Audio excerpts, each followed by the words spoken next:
Hello gems, my name is Bushnell. If you're new to my channel, welcome. I hope you stay long enough to subscribe, and if you're already part of the tribe, welcome back.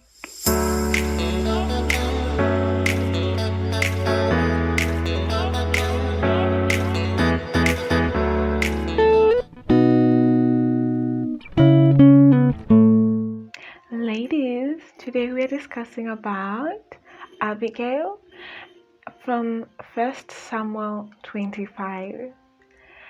When I was doing my research on Abigail, I was so mind blown, ladies, and I hope this ministers to you.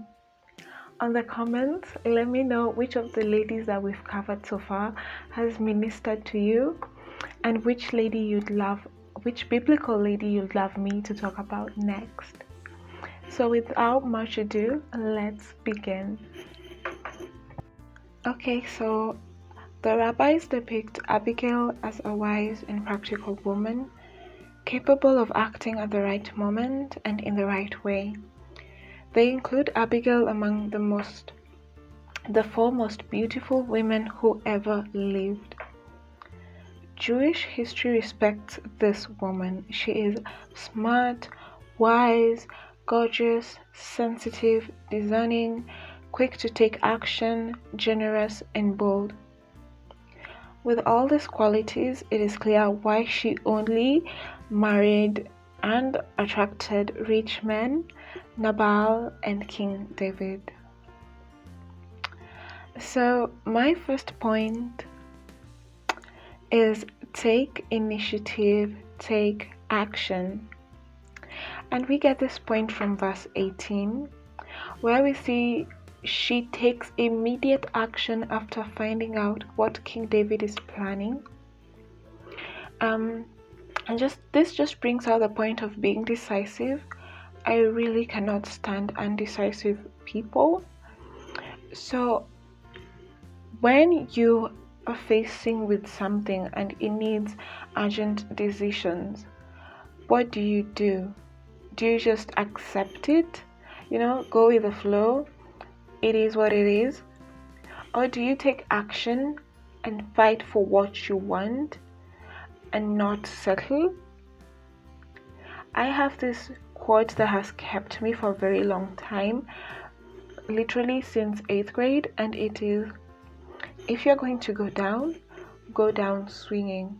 Like a boxer, you see them like boxing, and then they're taking punches, but they're still punching. Even though this other guy is punching on them, they're still gonna punch even when they're down, and the referee has to separate them. He's not gonna quit, he's not gonna stop. So this is what Abigail shows here. She can either accept her fate that she's going to be killed with Nabal, or she takes action and tries to make things right and does something immediately. And something that I always say is, as women, we are blessed to have our intuition that will help us in making decisions, and we just know when you're doing something right. And also as Christians, we have the Holy Spirit that helps and guides us. The next point is avoid drama, and we see this in verse 23 and 24, where she just tries to make something peaceful of the situation that was just brought up by her husband, who's in the Bible we see is hard-headed and arrogant and not easy to talk to. But she tries to avoid drama by just being the peacemaker in all this. She goes out to talk to King David and solve the situation. And that's the same for us ladies. Avoid drama. If your family or friends are into drama, avoid them, because drama is not even good for your mental health. It's not good for your feminine energy to just flow. Avoid it. Even just, you see how when you watch the housewives of different places, Atlanta, Miami, anything, or any other reality show, you see how much drama they have, and that drama is not feminine. They're not in the feminine energy while doing all this. So avoid drama. It will save you a lot of mental ache and some heartache and all that. The next point is in the next verse, verse 25. Humble yourself. Ladies, if you're listening to my channel, then you're beautiful, point blank, period. And you're also smart and want the best for yourself. That's why you're also listening to this channel. Don't let all that get to your head and make you arrogant, because you can be beautiful outwards and all so seductive, but when you open your mouth, you're such a turn off because you're arrogant and you're proud and you're conceited. How do you treat waiters? How do you treat the guys at the supermarket, the cashiers? How do you treat the beggars and people around you? Be humble. Even if you're from a really wealthy family and you're very beautiful, it's good to know that, but don't confuse confidence and pride. Also, the Lord lifts those who are humble, and we also see that the Lord works with humble personalities. Or if you're really proud, the Lord God, we see in the Bible, He humbles them, then uses them. The next point is power of your words. And this also goes hand in hand with being a good conversationalist. And we can see it in how Abigail speaks to King David. She strokes his ego. Men love when their ego are stroked. You can get anything from a man if you use your words correctly. Tell him about the things that compliment him. Tell him about the things he's good at. Listen more than you speak. And when you do speak, don't make it all about you. Make it about the other person. And that way you'll be such a good conversationalist. And that is very feminine. And also to just know the power of your words, especially as a woman.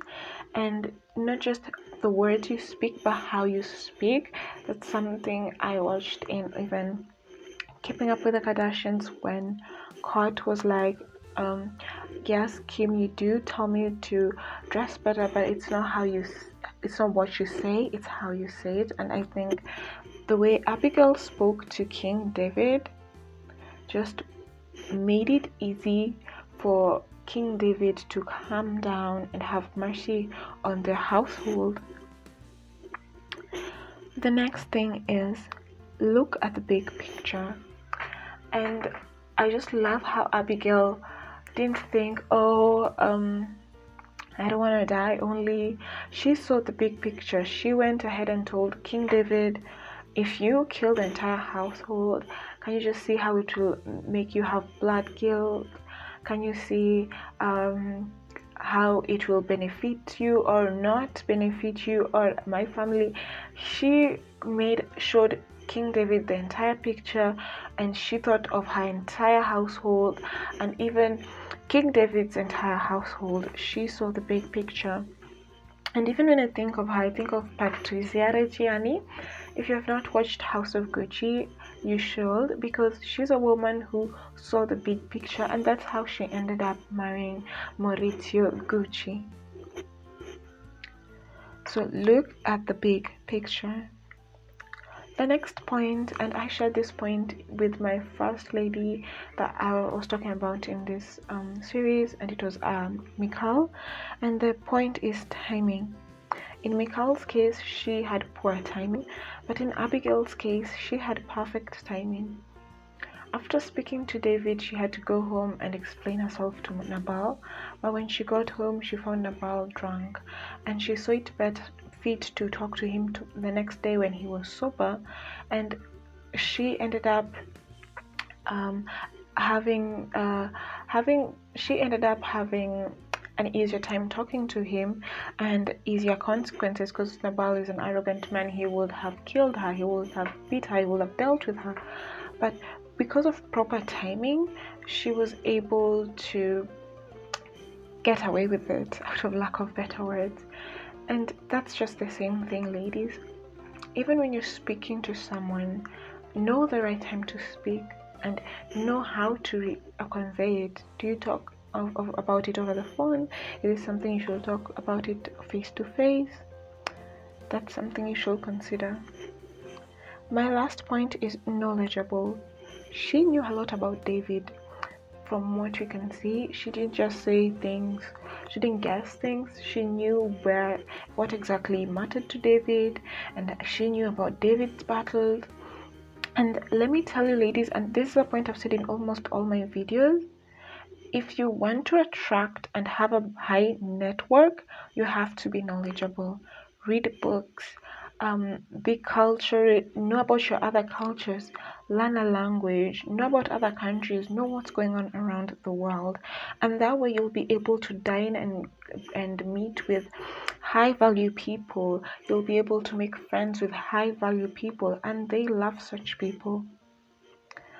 Ladies, I know this was a long video, but we've come to the end of the video. Let me know what you think.